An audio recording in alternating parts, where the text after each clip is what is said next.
The call came at the strangest hour, just as Daniel was putting his daughter, Lily, to bed. The old clock on the wall had just struck 9 when his phone began to buzz, its glow cutting through the quiet of their tiny apartment. The number was unknown, and Daniel almost ignored it, thinking it was another debt collector or a scam call, but something made him stop. Maybe it was the way it rang. Long, slow, almost desperate.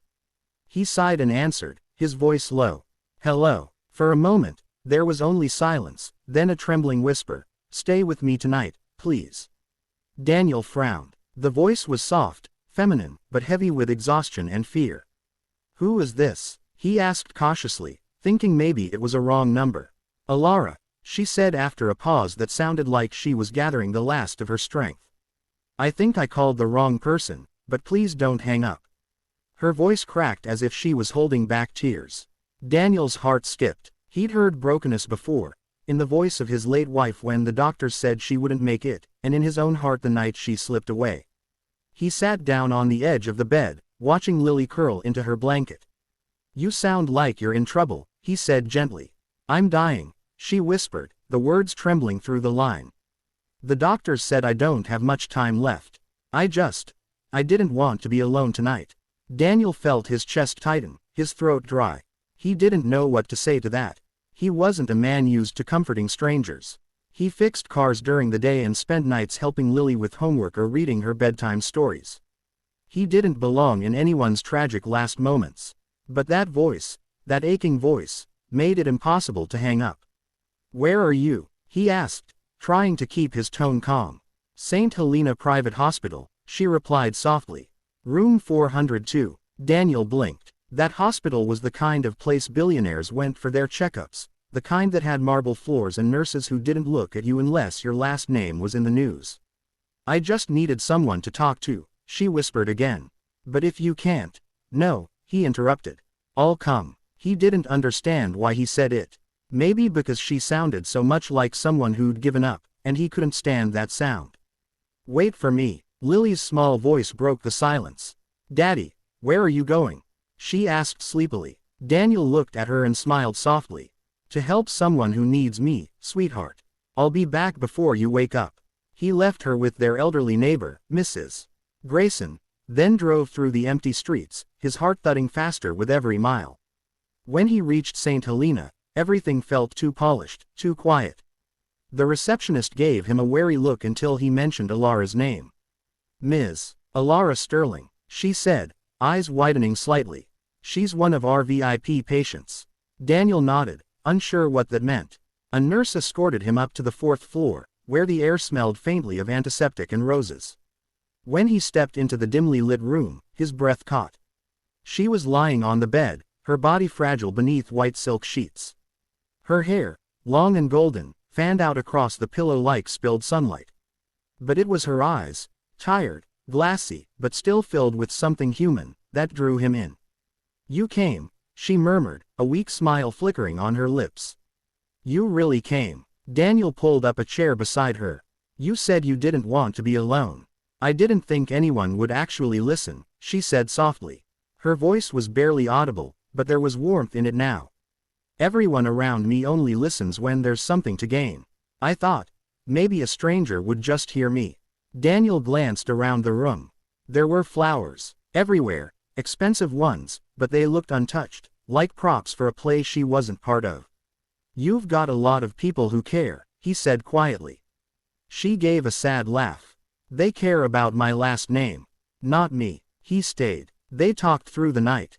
She told him about being born into the sterling fortune, about a father who built an empire but never looked at her as anything more than a signature on a will.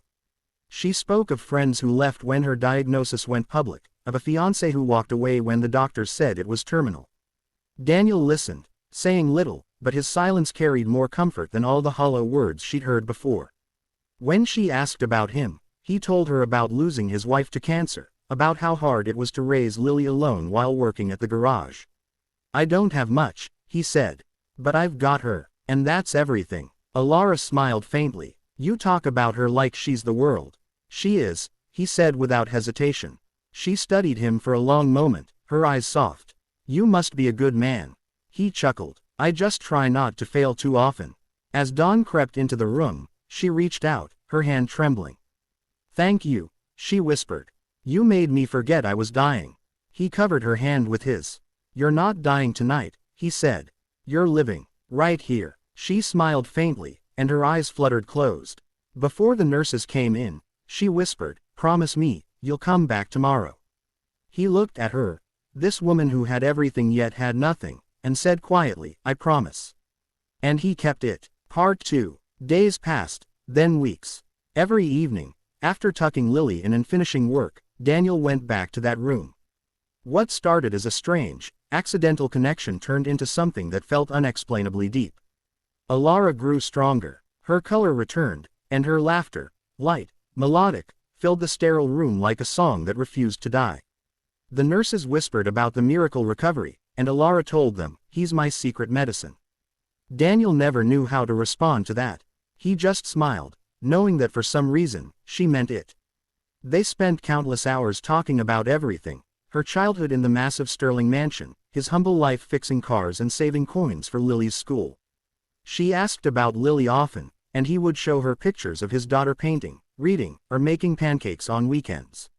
"She's beautiful," Alara said one evening, her eyes glistening. "Just like her mother." "You'd like her," Daniel said softly. "She'd like you too. She has your smile." One Sunday, Alara asked to meet her. Daniel hesitated. He didn't want to expose Lily to the pain of loss again, but Alara insisted. So he brought her. When Lily stepped into the room with her teddy bear in hand, Alara's eyes filled with tears. "You're even prettier than your pictures," she whispered.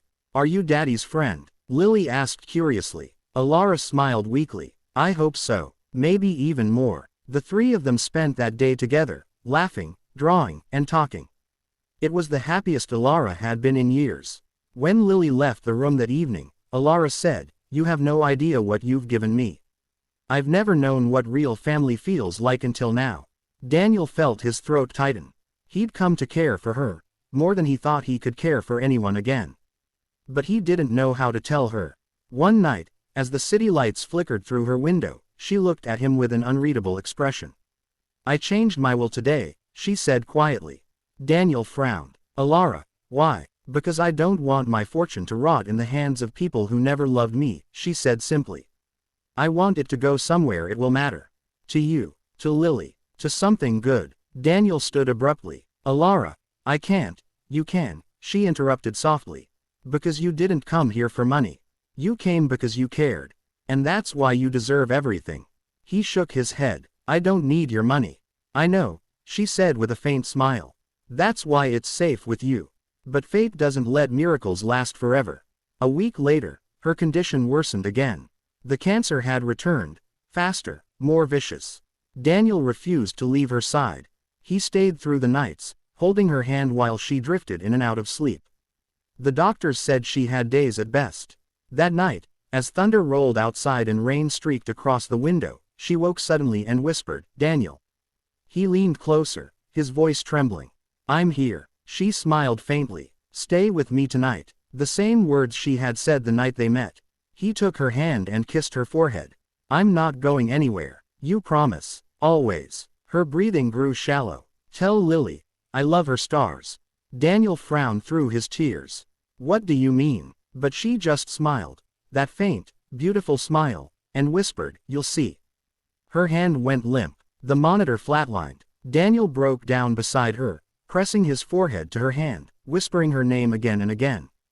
The world blurred around him. When the nurses came, he refused to leave until the morning light slipped through the blinds. Later, the hospital lawyer found him and handed him a sealed envelope. Inside was a letter and a small box.